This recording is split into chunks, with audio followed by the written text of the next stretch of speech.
नमस्ते दोस्तों, मेरा नाम है हिमांशु और स्वागत करता हूं आपका इस नए वीडियो में। दोस्तों, आज 26 जनवरी है और 26 जनवरी को ही ये वीडियो मैं रिकॉर्ड कर रहा हूं। तो आज मैं आपको गणतंत्र दिवस की शुभकामनाएं देना चाहता हूं। हमारे देश को काफ़ी सारे लोगों ने मिलकर बनाया है, आज़ाद कराया है। तो कुछ ना कुछ हमें ऐसा काम भी करना चाहिए जिससे हमारे देश को तरक्की मिले। और कोई भी जो भी थोड़ा-सा भी छोटा-सा भी वर्क करता है ना, वो भी अपने देश की तरक्की में भागीदारी करता है, ऐसा मैं सोचता हूँ। तो जैसे आप, मैं, हम सभी लोग कुछ ना कुछ अपने देश को आगे बढ़ाने के लिए वर्क कर रहे हैं, तो हम सभी देशभक्त हैं और इसी तरीके से लगे रहिए, अपनी लाइफ में अच्छे से अच्छा करते रहिए। तो इस अच्छे मैसेज के साथ आज हम देखने वाले हैं एक पैट्रियोटिक सॉन्ग। आप देख सकते हो, मैंने एक मिनिमम इंस्ट्रूमेंट्स के साथ एक सॉन्ग बनाया हुआ है जिसमें आपको 4 तो वीएसटी प्लगइन देखने को मिल रहे हैं बस। 1, 2, 3, 4, लेकिन अगर आप इसको सुनोगे तो ये बहुत ही ज़्यादा फुल ऑर्केस्ट्रल म्यूज़िक है। और ये जो सॉन्ग है इसके बारे में बात कर लेते हैं। इसको गाया है सुजाता ने, जिनके चैनल पर ये सॉन्ग अवेलेबल है, जिसकी लिंक मैं आपको कमेंट सेक्शन में वीडियो के डाल दूँगा। तो कमेंट सेक्शन को आप चेक करना, डिस्क्रिप्शन में आपको नहीं मिलेगी वो लिंक। तो एक बार आप जल्दी से सुन लेते हैं, उसके बाद हम देखेंगे मैंने कौन से प्लगइन्स को यूज़ किया है और मैं क्यों कह रहा हूँ कि इन 4 प्लगइन से ही मैंने ये पूरा फुल ऑर्केस्ट्रल म्यूज़िक बना दिया है। तो चलिए सुनते हैं एक बार।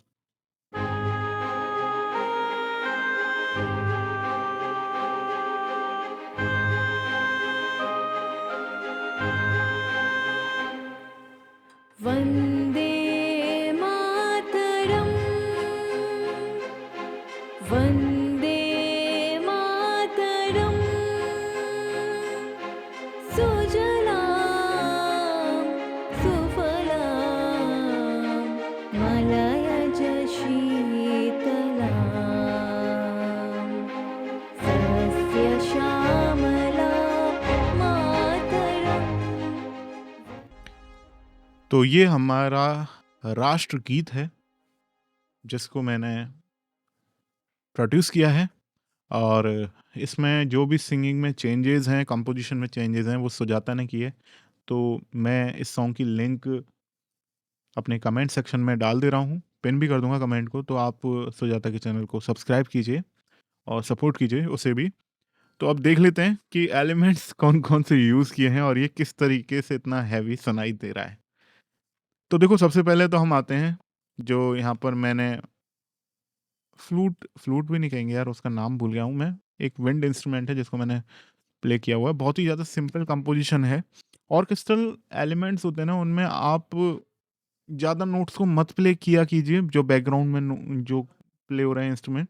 क्योंकि आप ये सोचिए कि एक फ्लूट वाला है जिसमें मल्टीपल प्लेयर प्ले कर रहे हैं, अगर फ्लूट को, स्ट्रिंग्स को, तो एक साथ अगर बहुत सारे नोट्स को प्ले करेंगे ना तो सिंक नहीं कर पाएंगे। इसलिए ऑर्केस्ट्रल म्यूजिक में बहुत ज़्यादा नोट्स कंपोजिशन में नहीं होते हैं।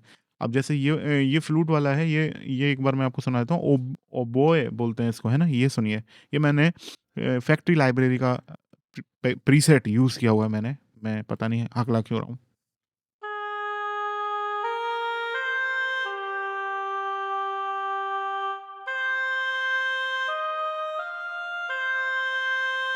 ठीक है? और आप देखोगे इसके बाद मैंने ड्रम्स को यूज़ किया है। तो ड्रम्स के ब का साउंड एक बार सुन लेते हैं। ड्रम्स बहुत ही ज़्यादा खतरनाक हैं इसके। इसके बाद नहीं किया है, मतलब सॉन्ग में कहीं मैंने ड्रम्स का इस्तेमाल भी किया है।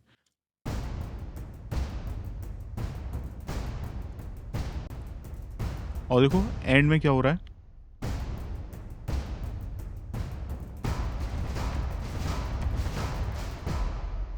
तो यहाँ पर मैंने यूज़ किया है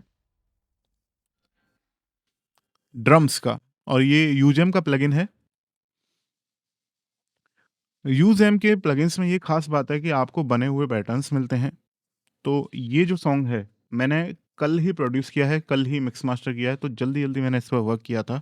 साथ में पैरेलल में और भी प्रोजेक्ट चल रहे थे। तो जब मेरे को ज़्यादा जल्दी म्यूज़िक प्रोड्यूस करना होता है, तब मैं यूज़ेम के प्लगइन्स का यूज़ करता हूँ। और आपने देख ली क्वालिटी। ये तो एक पैटर्न है। ऐसे अगर हम क्लिक करें तो आपको बहुत सारे पैटर्न देखने को मिलते हैं, जिनको आप यूज़ कर सकते हो।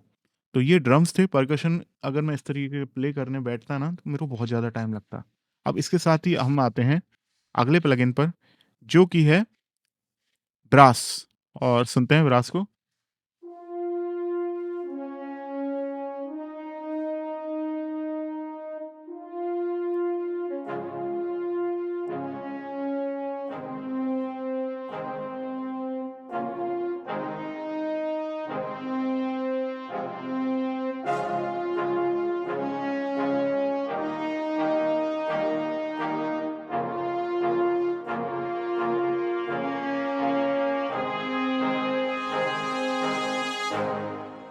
आप देखो नीचे से एक ब्रास और उठ के आ रहा है।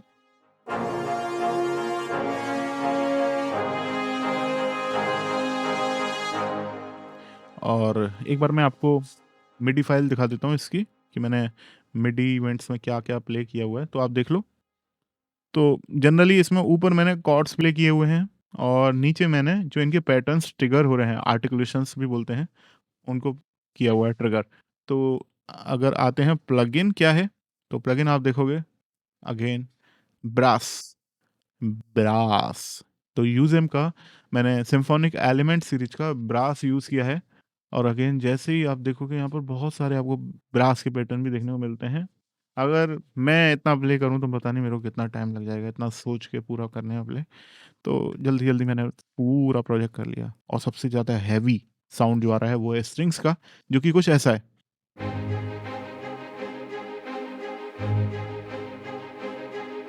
अब देखो, ये जो स्ट्रिंग यहाँ पर एंड हो रही है ना? क्या मज़ा आ रहा है, और आगे चलते हैं।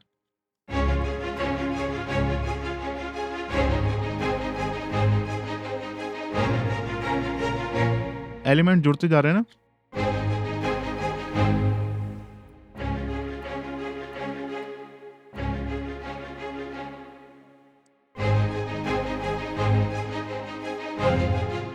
देखो,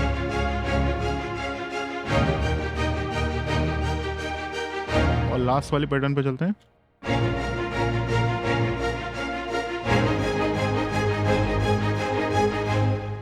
तो ये मिडी पैटर्न आप देख लीजिए कैसा है।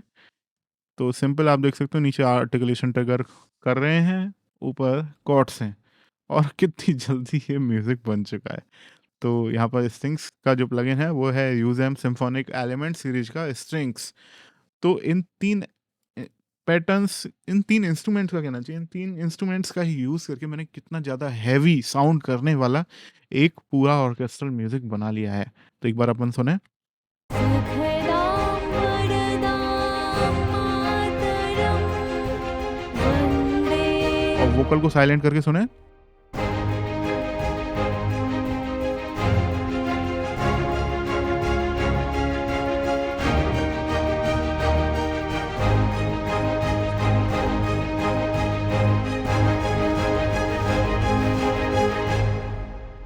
है ना? क्या परफेक्ट एंडिंग हुई है इसकी। तो ये था सॉन्ग। अब एक बार हम मिक्सिंग मास्टरिंग मैंने कैसे की है उसके बारे में देख लेते हैं। तो वोकल पर मैंने यूज़ किया हुआ है, एक बार क्या-क्या यूज़ किया है वो देख लेते हैं। ऑटो ट्यून प्रो, और सिंपल मैंने यहाँ पर जी शार्प क्रोमैटिक इसके लिया है, क्योंकि इस सॉन्ग में, इस नेशनल सॉन्ग में कुछ अशुद्ध नोट थे, जिनकी वजह से मेरे को स्केल पर मैनुअल ट्यून करना पड़ रहा, तो मैंने यहाँ पर थोड़ा ऑटो ट्यून यूज़ किया है। इसके साथ मैंने ग्रेट का यूज़ किया है। अभी ये जो वोकल रिकॉर्ड किया था सुजाता ने, ये अपने घर में रिकॉर्ड किया था, तो वहाँ पर बहुत ज़्यादा एक्सप्लोसिव के वो साउंड होते हैं ना, मतलब फटने वाले साउंड, मुँह फटने वाला, है ना? पल्सिव साउंड बोलते हैं, मैं नाम भूल रहा हूँ अभी उसका वर्ड का, है ना? तो वो साउंड आ रहा था, तो इसलिए मैंने यहाँ पर इसको वोकल को ट्रीट किया है आरएक्स 11 के साथ, और आरएक्स 11 का भी मैं आपके लिए ट्यूटोरियल बना दूँगा, जिसमें मैं आपको बता दूँगा कि ऐसे साउंड्स को कैसे ट्रीट करना चाहिए। साथ-साथ मैंने ईक्यू का यूज़ किया है, और मैंने बेस फ्रीक्वेंसी को बढ़ाया है, क्योंकि हाइज़ में बहुत सारी चीज़ें हैं। एक तो इसमें बिल्कुल हाइज़ वाले साउंड है ना, जैसे 8 के से ऊपर वाले, वो तो साउंड इसमें थे ही नहीं ऑर्केस्ट्रल म्यूज़िक में। लेकिन इधर की ओर अगर मैं इसको बूस्ट देता वोकल को, तो मतलब ये तो ऑलरेडी मेरे को भरा हुआ दिख रहा था, तो मेरे को बेस चाहिए था, मैंने बेस किया है, यहाँ से रूम फ्रीक्वेंसीज़ को हटाया है, लो कट किया हुआ है, सिंपली देखो।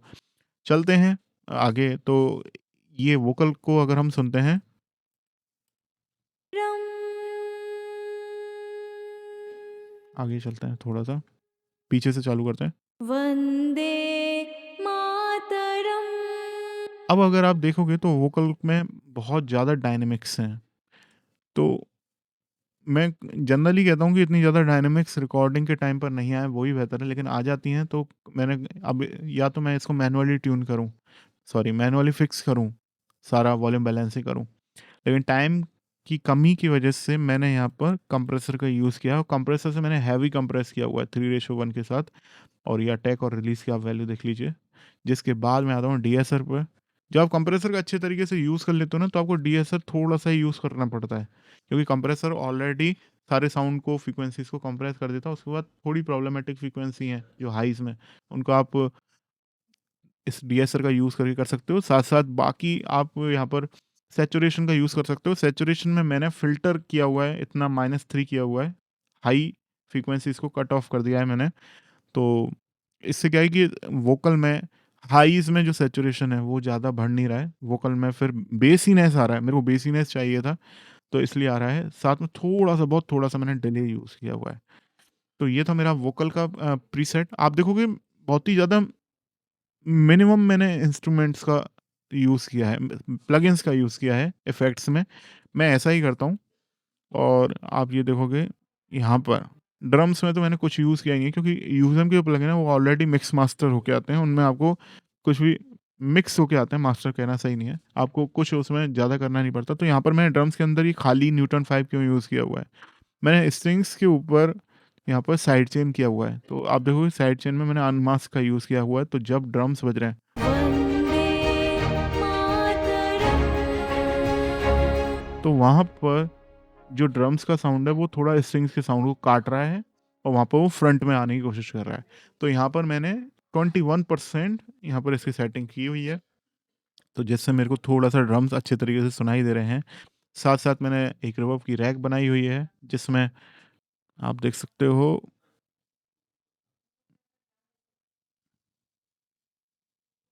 ये मेरी सेटिंग है रिवर्ब की, जो कि मैंने मैनुअली सेट करी है। अब देखो इसमें मैंने हाई कट किया हुआ है 4K तक, है ना?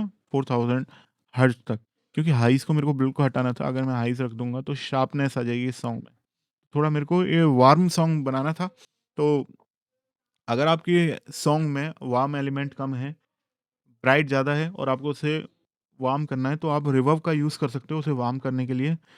तो मैंने यहाँ पर रिवर्ब में आपको हाई कट कर देना है, तो जिससे आपका रिवर्ब है वो वार्म हो जाएगा, और वार्म साउंड जोड़ते ही आपका सॉन्ग वार्म डायरेक्शन में बढ़ने लग जाएगा। तो ये था पूरी सेटिंग रिवर्ब की।